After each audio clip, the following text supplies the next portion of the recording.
There's quite a few people out there that are actually waiting for a cure for their addiction, or a cure for their alcoholism, or a cure for their smoking, before they stop. I think optimism is a great tool. It's difficult sometimes, especially when you're going through that early discomfort. You're going through the early stages of this journey, and you're feeling the conflict and the pain, and, as I said, all the discomfort. And you might not feel like you want to use optimism at this time, right? You might not feel optimistic.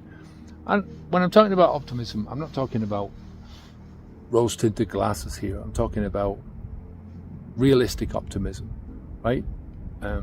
Not delusional optimism where you're putting your head into the sand to protect yourself from reality, but you're looking at things optimistically and you're saying, yeah, if I do this and if I do that and if I do the other, then things are going to turn out in this way, in a positive way, right? That's the way that I was as a drinker, the same way as I was as a smoker, right? I had this unrealistic optimism. It's a bit windy today. I used to tell myself, by the time I get to the stage where I've got big problems in my life, maybe, I didn't think about cirrhosis when I was drinking, or didn't think about it in terms of, if I get lung cancer or something like that, that it'll be okay because they'll have the technology or the medical expertise to cure it. I didn't think along those things, but I thought, by the time I get to that stage where there's big problems in my life, the medicine is going to be there to treat me. Now, you can hide from reality as much as you want.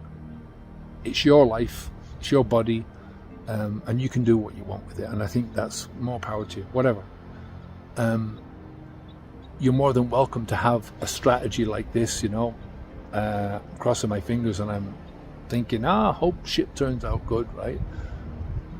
But the purpose of many of these videos is to try and open as many eyes as possible, getting as many people as possible to close that stable door before the horses run away, right? To do something, to change themselves, to do something not only for themselves, but for the next generation that comes along and the next generation.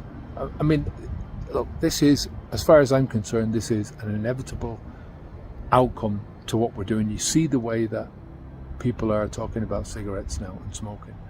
Eventually that will happen with alcohol, but what we don't want is for it to be replaced by something else, right?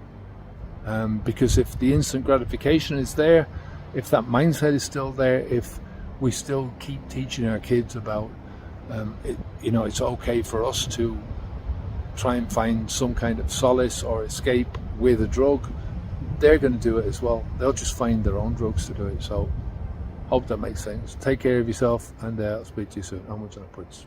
Bye now.